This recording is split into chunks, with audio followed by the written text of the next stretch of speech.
প্রাণপ্রিয় শিক্ষার্থীবৃন্দ, সবাইকে অনেক অনেক শুভেচ্ছা, ভালোবাসা। কেমন আছো সবাই?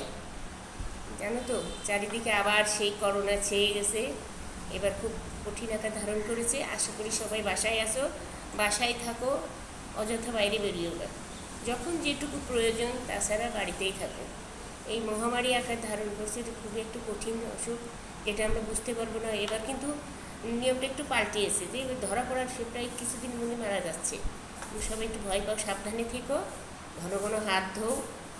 বন্ধু বান্ধবের সাথে অত কথা বলার দরকার নেই, তাদের সাথে দেখা করার দরকার নেই, যেটুকু পারো ফোনে আলাপ করো। আমরা আর ঘরে বসে নেটে ক্লাস দেখো, অনলাইন ক্লাসগুলো করো ঠিক মতো, আশা করি অনেক উপকার হবে। জানি না তোমরা দেখো কিনা, তবুও দেখার চেষ্টা করো। আমরা দিয়ে দিই যখন। আজকে আমরা পড়ব বিদ্রোহী কবিতা, কাজী নজরুল ইসলামের বিদ্রোহী। বিদ্রোহী কবিতাটা শোনেনি কিংবা জানে না কার লেখা, এটা এইরকম লোকের সংখ্যা খুব কম। কাজী নজরুল ইসলাম নামটা অতি পরিচিত, অতি জনপ্রিয় এবং একজন, আমার মনে একজন মহান লেখক তথা কবি, প্রাবন্ধিক, নাট্যকার, সাংবাদিক, সম্পাদক, মানে একাধারে অনেক কিছু হয়েছে কাজী নজরুল ইসলাম। কাজী নজরুল ইসলাম আমাদের জাতীয় কবি, যার জন্ম 1999 সালে ভারতের পশ্চিমবঙ্গের আসানসোল মহকুমার চুরুলিয়া গ্রাম। তার জন্ম তারিখটা যে 24 মে, 11 জ্যৈষ্ঠ। শুরু থেকেই কাজী নজরুল ইসলামের বাবা ফকির আহমেদ, মা জায়েদা খান। আর যখন তার বয়স মাত্র 8 বছর, তখনই তার বাবা মারা যান।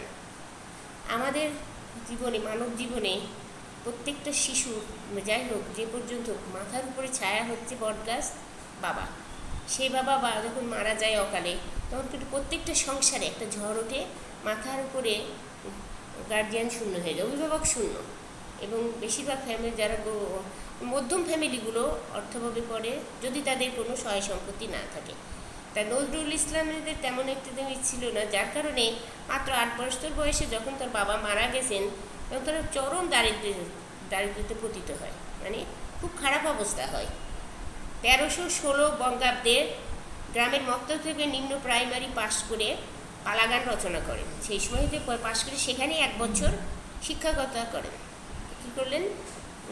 1316 বঙ্গাব্দে তিনি গ্রামের মক্তব, প্রথম শিক্ষা জীবন, তিনি মক্তবে পড়াশুনো করছিলেন এবং মক্তব থেকে পাশ করার পরে সেখানেই 1 বছর শিক্ষকতা করেন। একটা চিন্তা করো, যে একটা লোক যেখানে যে পড়াশুনো করেছে সেখানেই আবার শিক্ষক হয়েছেন, তা নিশ্চয়ই তিনি খুব মেধাবী ছিলেন। 12 বছর বয়সে তিনি লেটর দলে যোগ দেন এবং দলের জন্য পালাগান রচনা করেন। লেটর দল মানে কি? এটা হচ্ছে একটা ঠিক যাত্রার মতো অত বড় করে না, এটা হচ্ছে ছোটোখাটো সেজেগুজে তারা সেজে একটা গান গায়। তো সেমন একটা দলে তিনি যোগদান করেন এবং সেখানেই তিনি কী করেন? পালা রচনা শুরু করেন, পালাগান রচনা করেন। এই তার শুরু হয়ে গেল। এখান থেকেই কিন্তু তিনি সৃজনশীল মেধার অধিকারী হন। দেখো, আমরা কিন্তু অনেকে থাকে জন্ম থেকেই, আবার অনেকে করতে করতে শিখে যায়। তুমি এখন যারা গল্প লিখতে পারো না, যদি বলি যে একটা গল্প লেখো, রচনা লেখো, তখন বলো ম্যাডাম আমরা পারি না বলে কথা নেই, একটু চেষ্টা করো।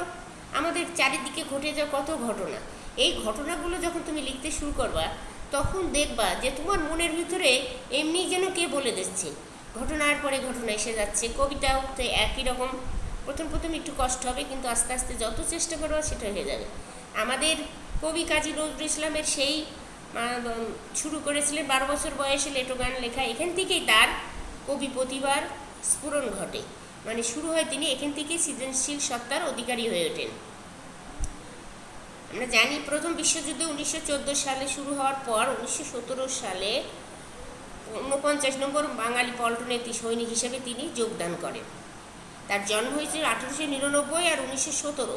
তাহলে কত বছর বয়সে তিনি পল্টনে যোগদান করেন বলো তো? কত বছর বয়সে?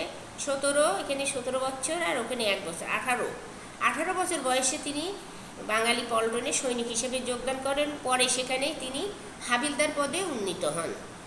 1920 সালের শুরুতে বাঙালি পল্টন ভেঙে দিলে তিনি কলকাতায় আসেন। যখন বাঙালি পল্টন ভেঙে গেল, মানে বাঙালি পল্টন একটা আলাদা সৈনিক ছিল, সেটাকে এটা হচ্ছে ইংরেজ আমল অবশ্যই, এই সময় ভেঙে দেওয়া হয়।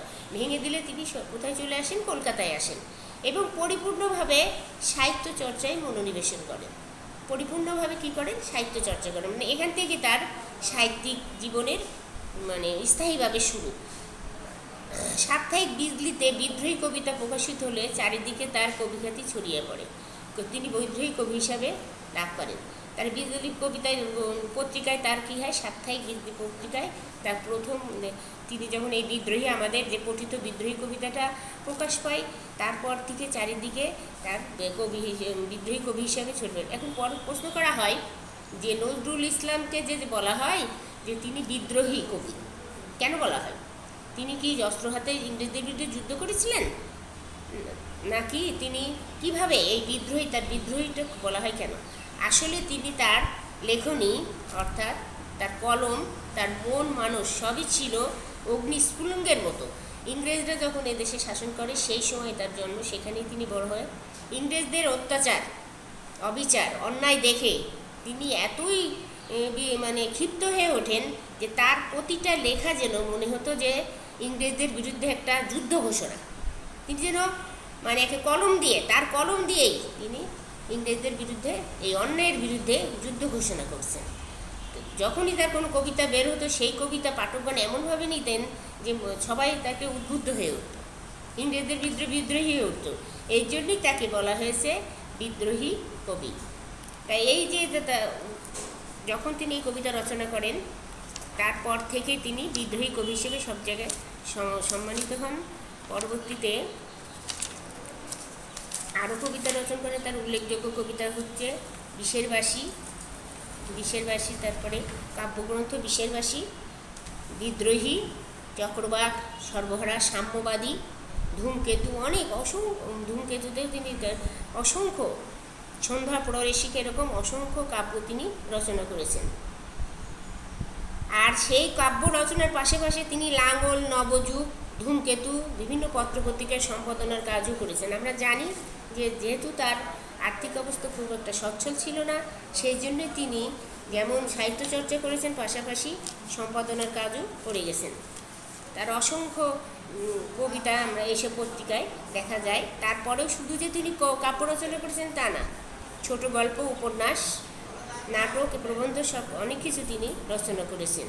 আর সবচাইতে তার যেটা বিখ্যাত সেটা হচ্ছে অসংখ্য সঙ্গীতের রচয়িতা। তিনি এমন আছে তিনি নিজেই রচনা করেছেন, এবার তিনি নিজেই সুর দিয়েছেন, এরকম অনেক গান তার আছে। আর সব তার হচ্ছে যেটা জিনিস আছে শ্যামাসঙ্গীত, আর দেশের গান লেখায় তার জুড়ি ভেড়া ভার।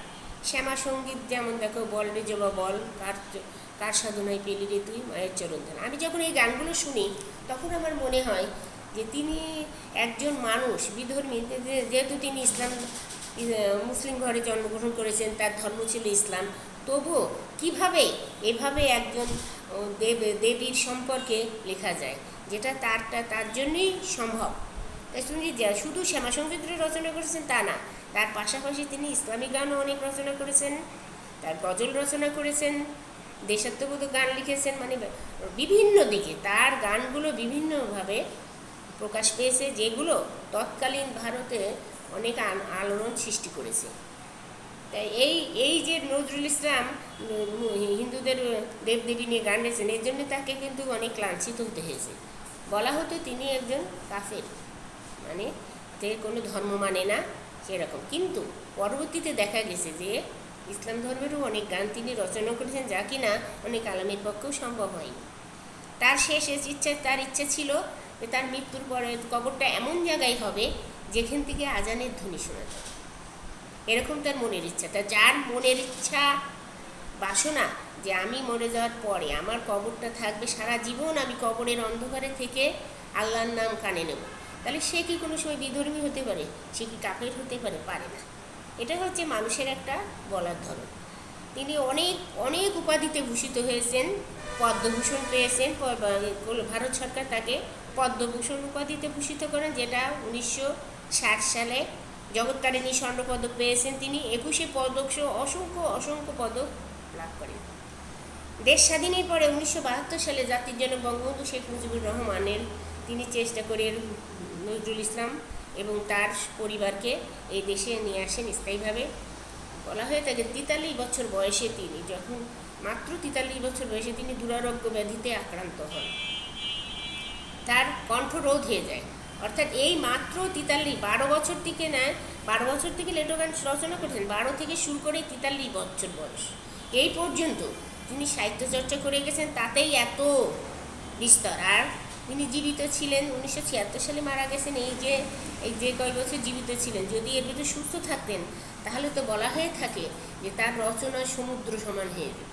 কিন্তু দুর্ভাগ্য, নজরুলের দুর্ভাগ্য, আমাদের দুর্ভাগ্য যে তার মতো একজন মহান কবিকে আমরা অতি অল্প বয়সে দুরারোগ্য ব্যাধিতে আক্রান্ত হতে দেখেছি এবং তার সৃষ্টিকর্ম থেকে আমরা বঞ্চিত হয়েছি। তবুও যা তিনি সৃষ্টি করে গেছেন তারই জুড়ি মেলা ভার, যা তিনি করে গেছেন যুগ যুগ ধরে। দেখো, শুধু যে সেই ইংরেজরাই তার রচনায় উদ্বুদ্ধ হয়ে, ইংরেজদের বিরুদ্ধে বাঙালিরা যে তার রচনা পড়ে, তার গান শুনে, তার কবিতা পড়ে উদ্বুদ্ধ হয়েছে তা না।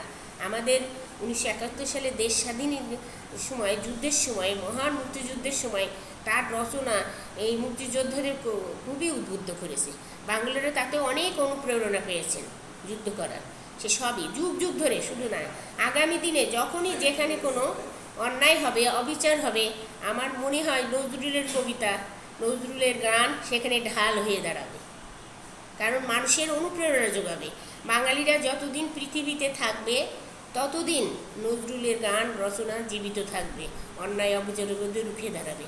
তিনি সবসময়ই নবযুগ, তাকে বলা হয় চিরযৌবনা কবি। অর্থাৎ তিনি তরুণদের সপক্ষে কাজ করেছেন, সবসময় তরুণদেরকে তিনি বাহবা দিয়েছেন। তারপরে অত্যাচারী যারা, গরিবদের পক্ষে দাঁড়িয়েছেন। পাশাপাশি তিনি কী করেছেন, যে পাশাপাশি তিনি যে মানে প্রেমের কবিতাও লিখেছেন। শুধু যে তিনি একেবারে বলা থাকে যে বিদ্রোহী কবিতা, যুদ্ধের কবিতা, মানে ঝগড়া রগরগে কবিতা, তা নয়। প্রেমের ক্ষেত্রেও ওই যে এক জায়গায় তিনি বলেছেন, এক হাতে বাঁশরি, অন্য হাতে রণতুর্য। অর্থাৎ তিনি একই সাথে, তার ভিতরে দুইটা সত্তা কাজ করতো। একটা, তিনি অন্যায় অত্যাচার দেখলে কখনো চুপ থাকতে পারতেন না, সেখানে তিনি প্রতিবাদ করতেন, তিনি দুর্জয়ভাবে প্রতিবাদ করতেন, এবং পাশাপাশি গরিবের প্রতি তার ভালোবাসা, মমত্ববোধ সমানভাবে কাজ করেছে। অনেকেই বলে থাকে যারা হচ্ছে বিদ্রোহী, মানে যারা এরকম অন্যায় অবিচারের বিরুদ্ধে রগরগে ভাষায়, মানে তীর্যক ভাষায় কবিতা লেখে, তারা প্রেমের কবিতা লিখতে পারে না। কিন্তু সেটা ঠিক না। তোমরা জানো, মোর প্রিয়া হবে এসো রানী, দেব খোপায় তারার ফুল, এই যে একটা গান, কি সুন্দর, কত মিষ্টি একটা গান, যেটা দেখি বুঝে গেছে যে এই ভালোবাসার রানী তার মাথায় কি দেবে, খোপা তারার ফুল, তারাকে ফুল বানিয়ে তার মাথা দেবে, তার প্রিয়াকে বলছে। এরকম আরও অনেক গান আছে, মোর ঘুমো ঘরে এলে মনোহর নম নম। এই যে গানগুলো, তিনি যে শুধু যে একেবারে নিকষ্টা বিদ্রোহী ছিলেন তা নয়, তার ভিতরে প্রেমিক সত্তা ছিল, যেটা কাজ করেছে। আমরা তার অনেক কবিতা, গানে, গল্পে দেখেছি। আচ্ছা, তারপর তিনি আমাদের বাংলাদেশে আসার পরে খালি বলা হলো কি আনিয়েছেন, বঙ্গবন্ধু শেখ মুজিবুর তার সপরিবারে বাংলাদেশে নিয়ে আসেন দেশ স্বাধীনের পরে 1972 সালে। তারপরে তাকে জাতীয় কবিতে ভূষিত করে, জাতীয় কবিতে উপাধি দেওয়া হয়। অদ্যাবধি আমাদের জাতীয় কবিকে কাজী নজরুল ইসলাম, অবশ্যই তিনি থাকবেন। আমাদের যে রণসঙ্গীত, সেই রণসঙ্গীতও তার চল চল চল উদ্যোগ করে বাজিমা দল, এটাও তার রচনা। অর্থাৎ এই যে শহীদদের, সেনাবাহিনীতে তার এই গানটা সেনাবাহিনীকে উদ্বুদ্ধ করে সামনে এগিয়ে যাওয়ার, সকল কষ্ট, বাধা বিপত্তি পেরিয়ে সামনে নেওয়াতে উদ্বুদ্ধ করে।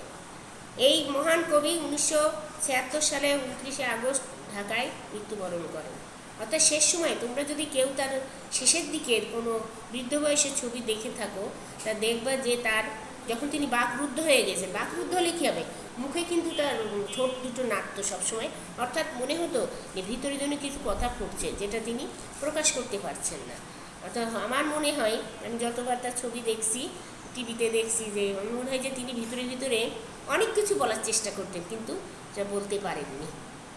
তবুও আমাদের কবি, আমাদের জাতীয় কবি কাজী নজরুল ইসলাম আমাদের মধ্যে আজীবন বেঁচে থাকবেন। আমরা আগামী ক্লাসে তার বিদ্রোহী কবিতা, তার বিখ্যাত কবিতা কিছু অংশ পাঠ করব, সাথে সাথে তো বুঝিয়ে দেওয়ার চেষ্টা করব, ব্যাখ্যা করার চেষ্টা করব। তো আশা করি তোমরা সবাই মন দিয়ে আমার সেই বিদ্রোহী কবিতা পাঠটা শুনবা। এখন এটা একটু রচনাটা একটু কঠিন হবে, তবুও চেষ্টা করব। ভালো থেকো, সুস্থ থেকো, সবার সুস্বাস্থ্য কামনা করি। আগামীতে আবার দেখা হবে। ধন্যবাদ।